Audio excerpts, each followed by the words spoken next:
नमस्कार, इटनो स्वदेश पे अगले हफ्ते की तैयारी में आपका स्वागत है। मैं हूं मनीष पुण्यगिरी।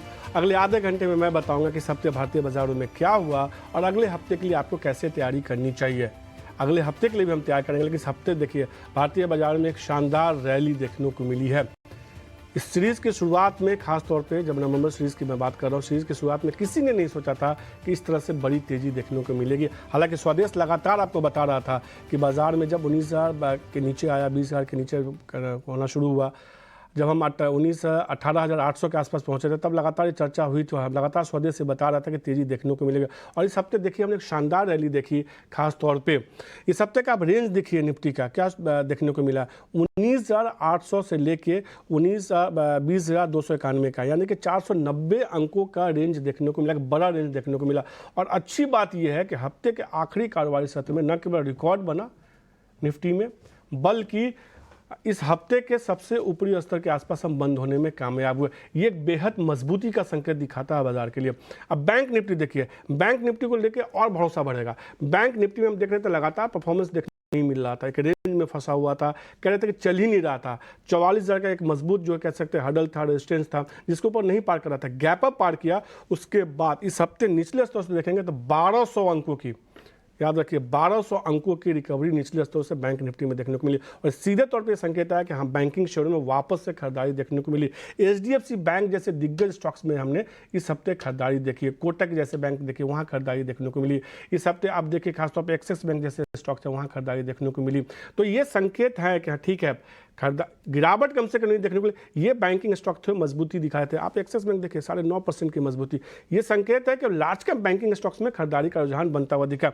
इस हफ्ते कुछ सेक्टर्स हैं जिसमें हमने देखा अच्छी तेजी देखने को मिली। आईटी जैसे सेक्टर दिखाई है, हमने देखा उसमें माहौल थोड़ा सुधरता हुआ दिखा। इसके अलावा हमने देखा रियल्टी जैसे सेक्टर्स है, वहाँ खरीदारी देखने को मिली। तो कहीं ना कहीं ये कह सकते हैं कि बाजार का मूड काफ़ी सुधरा है। अब स्मॉल कैप और मिड कैप इंडेक्स देखिए, इस हफ्ते हर रोज स्मॉल कैप इंडेक्स नया रिकॉर्ड ऊंचाई छू रहा था। इस हफ्ते अगर स्मॉल कैप इंडेक्स का गेन देखिए करीब 3% के आसपास का, मिड कैप इंडेक्स का गेन देखिए करीब 3% से ज़्यादा का वहाँ पर देखने को मिला। यानी कि न केवल दिग्गज शेयरों में खरीदारी देखने को मिली, बल्कि छोटे मझोले शेयरों में खरीदारी देखने को मिली। अच्छी बात इस हफ्ते के लिए मैं ये कह सकता हूँ कि छोटे मझोले शेयरों में तो लगातार खरीदारी देखने को मिली, दिग्गज शेयर नहीं खरीदारी नहीं थी। लेकिन इस हफ्ते वो ट्रेंड बदलता हुआ दिखा, मजबूती देखने को मिली।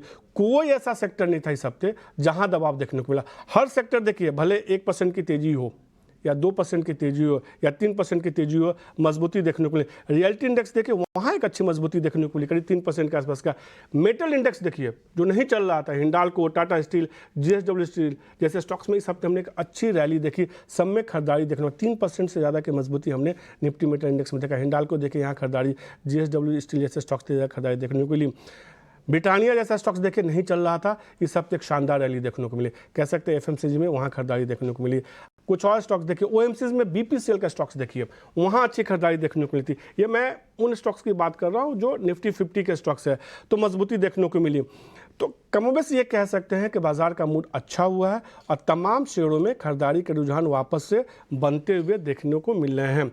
ऐसे में अब अगले हफ्ते के लिए आपको क्या करनी चाहिए? खरीदारी करनी चाहिए, किस सेक्टर पर नज़र बना के चलनी चाहिए? जिस सेक्टर में तेज़ी देखने को मिले क्या उस पर ही नज़र बना के चलनी चाहिए? कुछ और कहने नए सेक्टर्स हो सकते हैं, कुछ नया और शेयर हो सकते हैं, इसको समझने की कोशिश करते हैं। हमारे साथ जानकार रवि सिंह जुड़ चुके हैं, उनसे समझने की कोशिश करते हैं कि यहाँ से क्या बाजार में तेज़ी देखने को मिल सकती है। रवि, हमने देखा कि इस हफ्ते तो बाजार में एक शानदार तेज़ी देखने को मिली। मूड माहौल बाजार के लिए अब मान सकते हैं कि सब कुछ अच्छा है, चुनाव नतीजों का असर बहुत ज़्यादा नहीं देखने को मिलेगा। बिल्कुल, आपने मनीष जी जिस अच्छे तरीके से बताया है, मुझे लगता है अमूमन हर आदमी कस्टमर को यहाँ पे क्लियर भी होगा, इन्वेस्टर को भी, कि चाहे अक्रॉस द सेक्टर, चाहे वो auto, cement, construction, energy, fertiliser, bank, IT, media, सभी सेक्टर में अक्रॉस द सेक्टर अगर देखें तो तेजी मिली। और अगले हफ्ते की तैयारी में ये जरूरी कि कौन सा सेक्टर अब पकड़ना चाहिए, क्योंकि जीडीपी के आंकड़ों ने चार चांद तो लगाया ही लगाया है। यूएस के जो जीडीपी आंकड़े रहे वो भी काफी जो है वो अच्छे रहे। अब मार्केट की मोमेंटम की जो आपने बात करी, देखिए सितंबर 23 में हमने 20,220 के आंकड़ा का हाई बनाया था, उसके बाद जबरदस्त गिरावट देखने को मिली। और अब जहां पर निफ्टी ट्रेड हो रही, ये आंकड़ा उससे ऊपर है, फ्रेश ब्रेकआउट के लिए है। लॉन्ग टर्म मूविंग एवरेजेस हो चाहे शॉर्ट टर्म मूविंग एवरेजेस हो, इन सभी का सपोर्ट यहाँ पर मिल रहा है। और साथ ही ओआई डेटा भी बड़ा बढ़िया वर्कआउट कर रहा है, क्योंकि इस समय ओआई डेटा को अगर मैं देखता हूं तो मुझे ऐसा लगता है कि यहां पर 20,000 और 20,100 इनमें पुट साइड से काफी स्ट्रॉन्ग सपोर्ट है। कॉल साइड से जाता हूं तो 20,500 पे आपको अच्छा खासा ओआई डेवलप दिख रहा है। तो इसका मतलब है मार्केट अगले हफ्ते भी तेज रहने वाला है। आप स्पेसिफिक जिस हिसाब से बात कर रहे हैं उसको देखें तो ऑटो, सीमेंट, एफएमसीजी और कंस्ट्रक्शन, इनको तो ध्यान में रखे ही रखें, लेकिन पांचवा बैंकिंग जो है वो कई स्टॉक्स कंसोलिडेट कर रहे हैं जिनकी हम आगे चर्चा करेंगे। मुझे लगता है इसमें भी ध्यान रखें।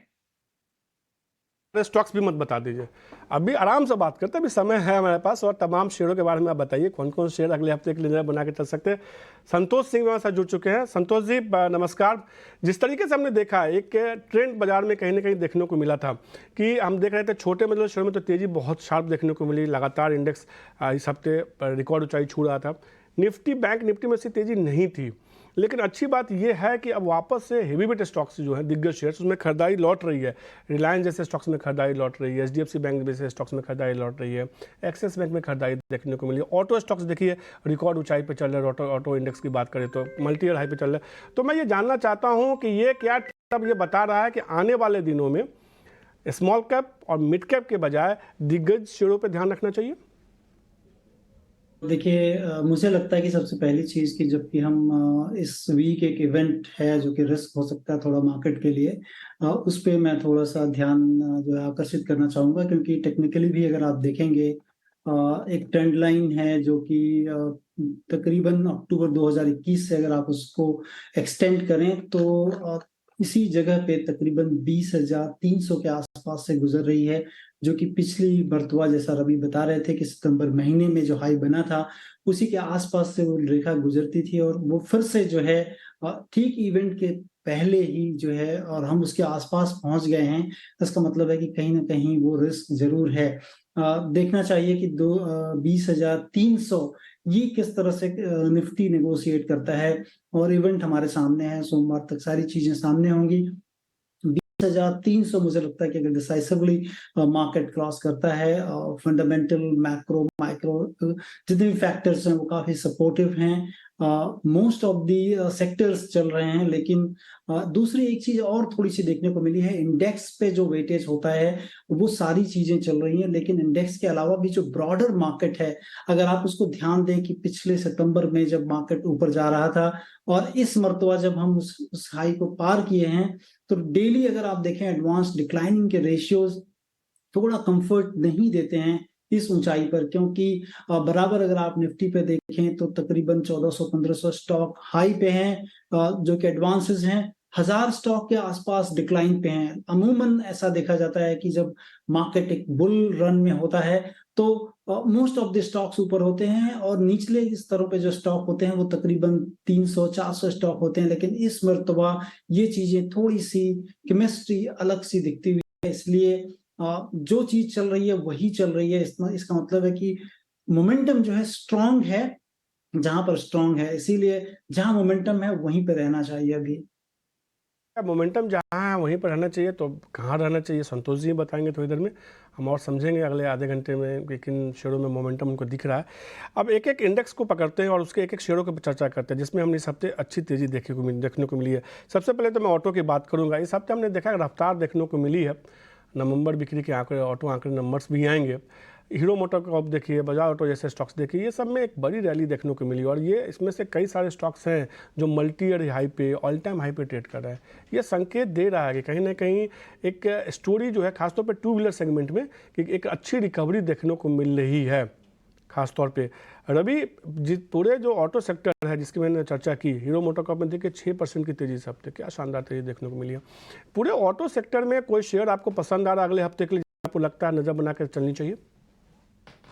जी, इस समय अगर कंपैरिजन करें तो वैसे ऑटो सेक्टर में कोई बेरिश खेलने लायक कोई साइन नहीं दिखाई दे रहे हैं। लेकिन मनीष जी, आपने बिल्कुल सही है कि कंपैरेटिव स्टडी भी अगर करते हैं तो कौन सा अच्छा लग रहा है, तो मुझे लगता है कि यहाँ पर आइशर मोटर एक फ्रेश ब्रेकआउट के साथ निकला है, और इसको आप अपने अगर बाय की तरफ रिकमेंडेशन रखते हैं तो मुझे लगता है कि ये अगले हफ्ते में एक बार 4200 तक के टारगेट, एक हफ्ते का टारगेट है, एक दिन का नहीं है, तो वो टारगेट अचीव होते हुए नजर आ सकते हैं। तो यहां पर आप आयशर मोटर को आप बाय करके यहां पर चल सकते हैं। दूसरी तरफ अगर जिनसे थोड़ा दूरी बनानी है या मुझे लगता है कि थोड़ा प्रॉफिट बुक कर लेना चाहिए, अगर उनकी तरफ जाते हैं तो मुझे लगता है मारुति में थोड़ा सा प्रॉफिट बुकिंग और बढ़ सकती है। तो दोनों स्टॉक मैंने बताए, एक तरफ एक बाय अच्छा लग रहा है और एक तरफ एक प्रॉफिट बुक के लिए अच्छा लग रहा है, बट बेयरिश मत खेलिए क्योंकि इस समय बेयरिश खेलने का मार्केट नहीं।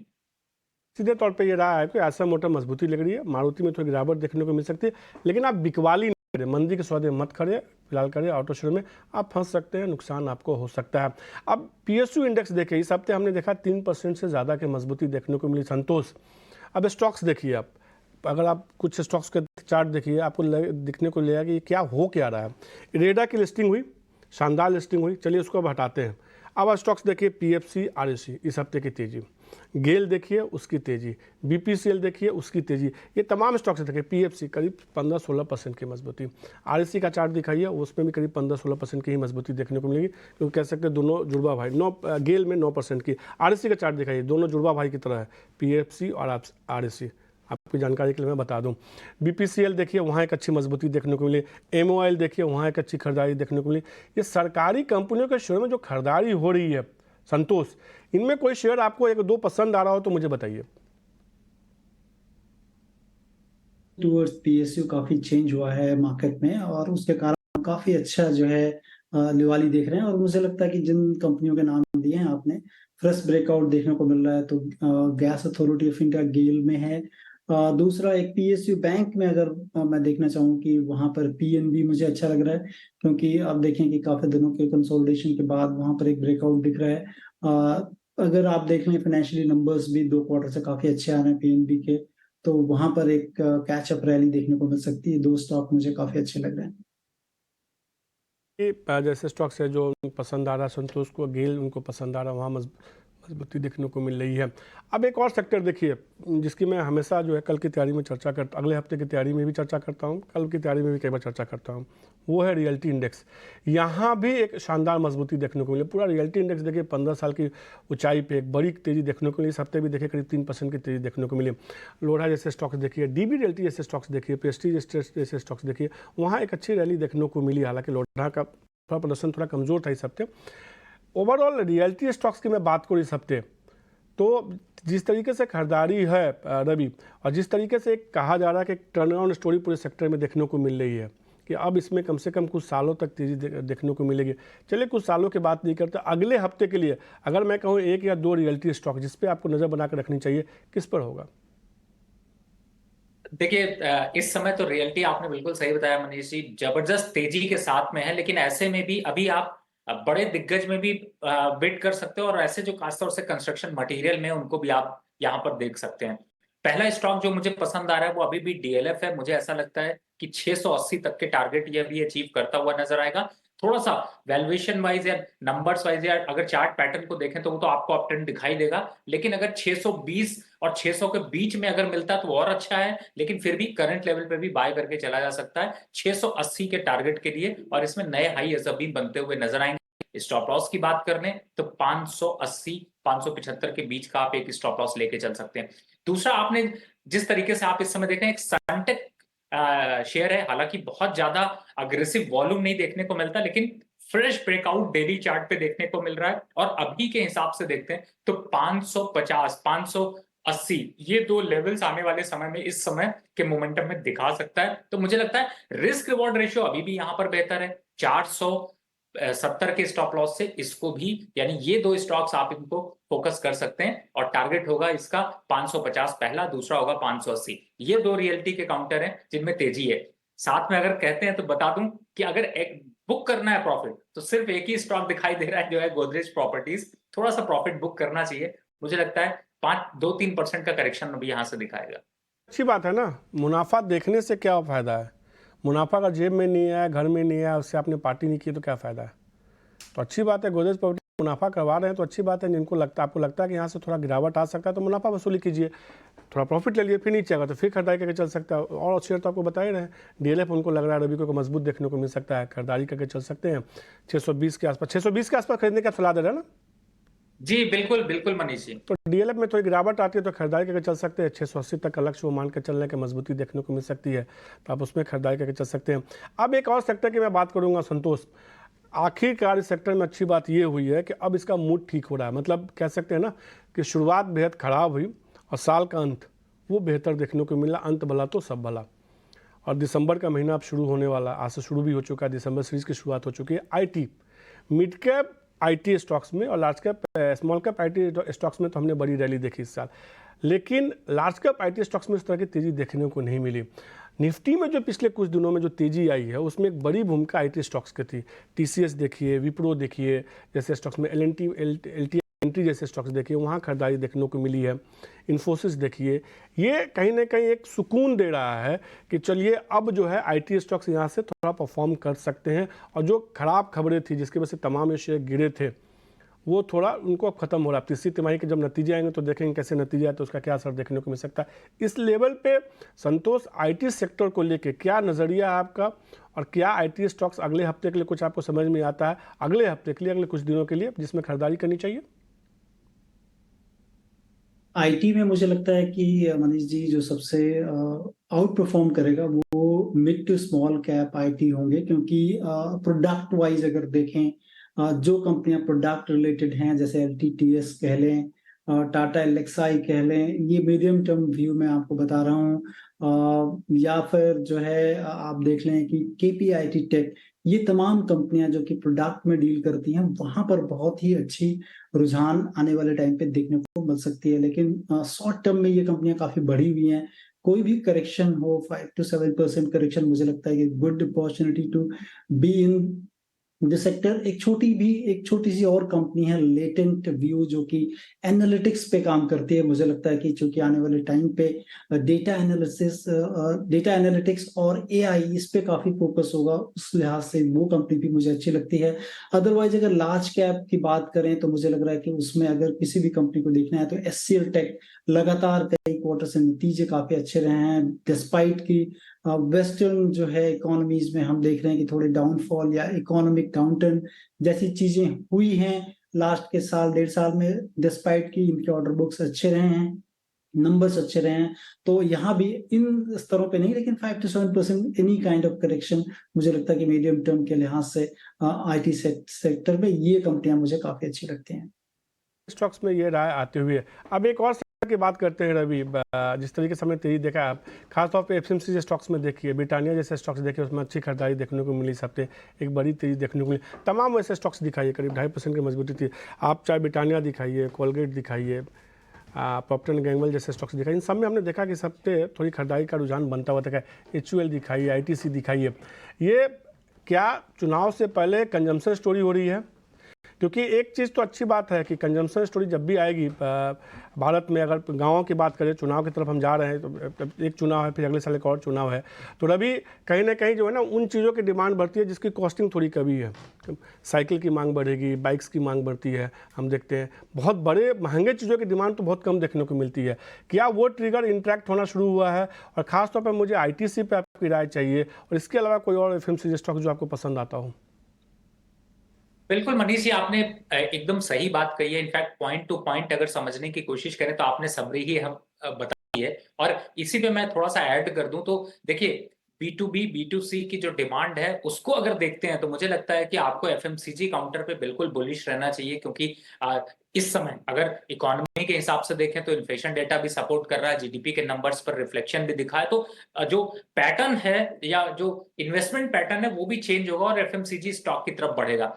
आपने पर्टिकुलर आईटीसी की बात की, देखिए आईटीसी ने तो सिर्फ 2 दिनों में ही जबरदस्त जंप दिखाया, जहां पे वो 436-37 के पास ट्रेड हो रहा था, 450 का आंकड़ा दोबारा क्रॉस कर गया और बंद हुआ 449 पे। लेकिन मुझे लगता है ये अभी थोड़ा सा यहाँ पर कंसोलिडेट करने के बाद एक अप ट्रेंड दिखाएगा। और टारगेट की बात करें तो एक बार 470 रुपए, जो पिछली बार आपको थोड़ा सा स्ट्रगल करता हुआ दिखा था, वो टारगेट के लिए अचीव हिट करता हुआ नजर आएगा।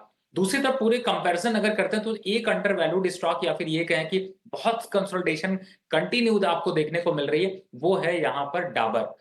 डाबर काफी अंडर वैल्यूड ट्रेड हो रहा है। चार्ट पैटर्न भी कई बार ब्रेकआउट देने की कोशिश करता है लेकिन निकल नहीं पाता। और इस समय आप देखें तो खास तौर से 10, 20 और 30 जो मूविंग एवरेजेस लोग फॉलो करते हैं उसके पास काफी स्टॉक चल रहा है। तो मुझे लगता है कि अगर पूरे स्टॉक को इसके कंपैरिजन करें तो आईटीसी में तो बिल्कुल बुलिश रही है, काटने की शॉर्ट की गलती तो बिल्कुल मत करिए। लेकिन अगर नया कोई ऐड करना है तो इस समय डाबर ऐड कर सकते हैं for the target of 580 to 590 के आसपास। और ये एक वीक के मोमेंटम के हिसाब से हम लोग बात कर रहे हैं, तो मुझे लगता है आपको ये बाइंग कॉल लेनी चाहिए। जहां तक स्टॉप लॉस की बात है, 20 रुपीज का स्टॉप लॉस रखते हैं, सफिशिएंट है। वैसे अगर पीछे रिकॉर्ड देखा जाए तो 530 के नीचे सस्टेन नहीं किया है, तो यहाँ पर आप ले सकते हैं। जी रवि, बिल्कुल बिल्कुल। अब क्या है कि समय की थोड़ी कमी हो गई है, हमने बहुत सारे सेक्टर्स, बहुत सारे शेयरों पर चर्चा के लिए। आईटीसी शेयर पसंद आता है रवि को, लेकिन इसके अलावा कुछ और भी शेयर है जो रवि और संतोष आपको बताएंगे निवेश के लिहाज से खरीदारी करने की।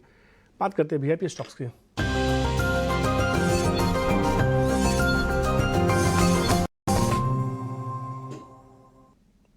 रवि, जल्दी से बताइए आपकी तरफ से वीआईपी स्टॉक्स कौन से हैं? देखिए, 2 वीआईपी स्टॉक हैं। पहला है यहाँ पर बैंक ऑफ बड़ौदा, जो कि इस समय 201 रुपए के पास क्लोज हुआ है। टारगेट होगा 220 रुपए का, और यहाँ पर स्टॉप लॉस 195-96 के बीच का आप लेके चल सकते हैं। चार्ट पैटर्न तो अच्छे ही है, कंसोलिडेशन पे अब ब्रेकआउट यहाँ पर देखने को मिल रहा है। दूसरा स्टॉक हालांकि काफी तेजी से अपवर्ड हुआ है, लेकिन अभी भी मोमेंटम काफी बाकी है और चार्ट पैटर्न बहुत ही स्ट्रांग यहाँ पर बनते हुए नजर आए। वो है टाटा पावर। इस समय 276.77 के पास क्लोज हुआ है। अगले हफ्ते हम 300 पे आंकड़े की उम्मीद है बात करेंगे, और स्टॉप लॉस यहाँ पर बनता है 270 रुपए का। तो ये 2 मोमेंटरी ट्रेड भी आप ले सकते हैं। अगर लॉन्ग टर्म के लिए रखना है तो आप रखिए। ईटी स्वदेश की चर्चा पे आपको बड़े टारगेट और मिलते हुए नजर आएंगे। टाटा पावर खरीदारी करने की सलाह, 300 रुपये तक का लक्ष्य, 270 रुपये का आपको इसमें स्टॉप लॉस लगाना होगा, 276 पे क्लोजिंग भाव। इसके अलावा बैंक ऑफ बड़ौदा उनको पसंद आता है, 220 रुपये तक का लक्ष्य देखने को मिल सकता है, 195 का इसमें लगाना। संतोष, आपकी तरफ से कौन से शेयर होंगे? देखिए, मेरी तरफ से भी 2 शेयर हैं। एक है एसआरएफ, जो कि एक बड़ी कंपनी है, केमिकल क्षेत्र में है, फ्लोरोकेमिकल्स है, टेक्निकल टेक्सटाइल की कंपनी है। इसमें एक ब्रेकआउट जैसी स्थिति दिख रही है, और मुझे लगता है कि 2500 रुपए के टारगेट हो सकते हैं आने वाले एटलीस्ट 2 वीक्स के अंदर में, और इसमें स्टॉप लॉस 2375 के नीचे का लगाएं। दूसरी एक कंपनी है जो कि पोर्ट में डील करती है, पोर्ट है इनके पास, जो कि जेएसडब्ल्यू ग्रुप की है, जेएसडब्ल्यू इंफ्रा। इसमें 250 रुपए के टारगेट हो सकते हैं। स्टॉप लॉस के तौर पे 214 रुपए का स्टॉप लॉस जरूर रखें। डब्ल्यू इंफ्रा खरीदारी करने की सलाह, 250 का लक्ष्य होगा, 214 का स्टॉप लॉस लगाना। और एसआरएफ खरीदारी करने की सलाह होगी, 2500 रुपये का लक्ष्य होगा, केमिकल से जुड़ी कंपनी है, 2375 रुपये का आपको इसमें स्टॉप लॉस लगाना। रवि और संतोष, आपका शुक्रिया ईटी स्वदेश को समय देने के लिए और फटाफट अंदाज में तमाम सेक्टर और शेयरों पर चर्चा करने के लिए। अगले हफ्ते की तैयारी में आज के लिए इतना ही। मुझे दीजिए इजाज़त, नमस्कार। चलते हैं लेकिन कविता के पास। कविता, बीएफएम तो है, और बीएफएम यानी बनो अपना फाइनेंस मिनिस्टर। बनो अपना फाइनेंस मिनिस्टर, ये नाम बहुत खूबसूरत। हाँ। इसमें तो क्या कहा जाए, अब इसमें तो आप बता ही दीजिएगा क्या है। हाँ। वैसे संडे की छुट्टी नहीं है आपकी? नहीं, बिल्कुल मेरी छुट्टी कैंसिल कर कुछ दी देर है। पहले मैंने अभिषेक और पूजा को ही बोल रहा। अच्छा। 1-2 लोगों के वीकेंड है, पर हाँ। आप दोनों के नहीं है। नहीं, बिल्कुल एक नहीं। सैटरडे की शिफ्ट लग गई, दूसरे हाँ। की संडे की शिफ्ट लग गई। बिल्कुल। आपकी भी सुना मैंने, संडे की शिफ्ट लग गई है। बिल्कुल, आपकी भी लगाई है। आपकी भी लगाई है संडे की, क्योंकि दर्शकों को भी जाना नहीं है। संडे को जो राज्यों के चुनाव हुए हैं उनके नतीजे आने वाले हैं, तो आपको ईटी नाउ स्वदेश के साथ ही रहना है। लेकिन 9 से लेकर पूरा दिन आपको कवरेज मिलेगी ईटी नाउ स्वदेश पर। आपको कहीं नहीं जाना है। सबसे सटीक रिजल्ट और सबसे सटीक एनालिसिस, वो सबसे बड़ी इम्पोर्टेंट। बात कि हमेशा पर्सनल फाइनेंस और स्टॉक से बात करने वाली कविता जो है, सिर्फ और सिर्फ उस दिन जो है राजनीति की बात करें। इस पर भरोसा नहीं है, कुछ भी हो सकता है। हम बात को कहीं भी घुमा सकते हैं। देखिए, जहां दर्शकों के मतलब की बात होगी, बात को वहां घुमा दिया जाएगा। लेकिन बनो अपना फाइनेंस मिनिस्टर की बात करते हैं, और आप मुझे एक बात बताइए, इंसान आपकी फाइनेंशियल प्लानिंग करें या कोई रोबोट आपकी फाइनेंशियल प्लानिंग करे, किस पे मैं तो भरोसा है? इंसान से करवाऊंगा, रोबोट से नहीं करवाऊंगा। आज इसी का हम या आपसे करवाऊंगा। जुगलबंदी, यही जुगलबंदी आज होने वाली है बनो अपना फाइनेंस मिनिस्टर में, जहां पर एक हमारे साथ एक्सपर्ट होंगे जो बोलेंगे एआई से कराइए फाइनेंशियल प्लानिंग, और एक होंगे जो बताएंगे कहां कहां धोखा हो सकता है अगर ऐसा करेंगे तो। बहुत दिलचस्प चर्चा है आज के शो पर, जरूर देखिए। छोटे से ब्रेक के बाद बनो अपना फाइनेंस मिनिस्टर।